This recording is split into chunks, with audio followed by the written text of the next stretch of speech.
Kaya yung tanong dito masako na. Ako ni sako. Wala na sa tempo dito. Asa gikang bato.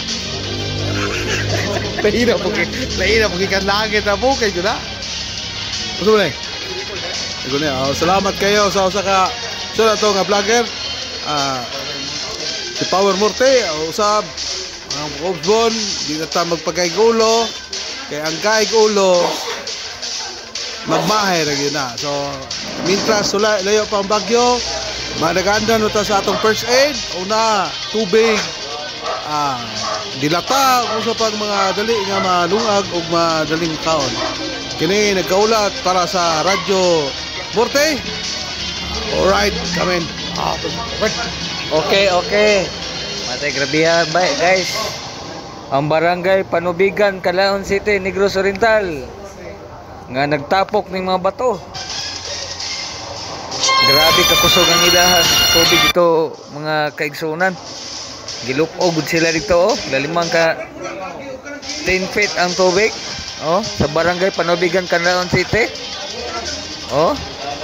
Kagrabe kakusog. Ang mga tao to nas atop. Nitungtong na ning uban nitungtong na sa atop ning uban. Grabe kayo guys. Nanas sila. Pray for us. Pray for us sa tanan nga mga kauban nato di sa Canlaon City nga naigo sa pagagupit sa bagyong Tino. Ang atong oras ron mga kaigsunan, alas 4:24.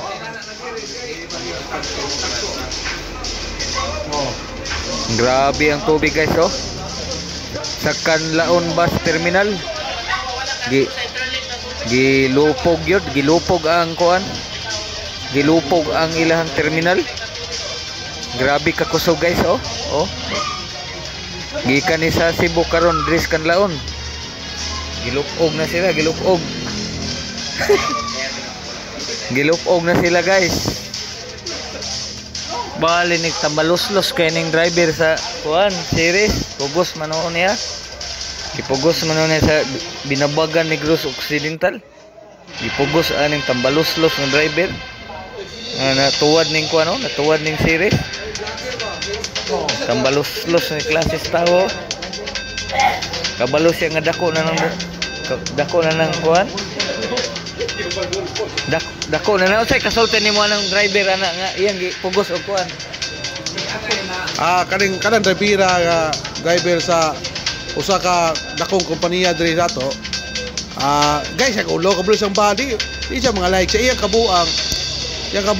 Di siya mga like sa mga tao. Dapat siya ikaw na atog lumbo siya.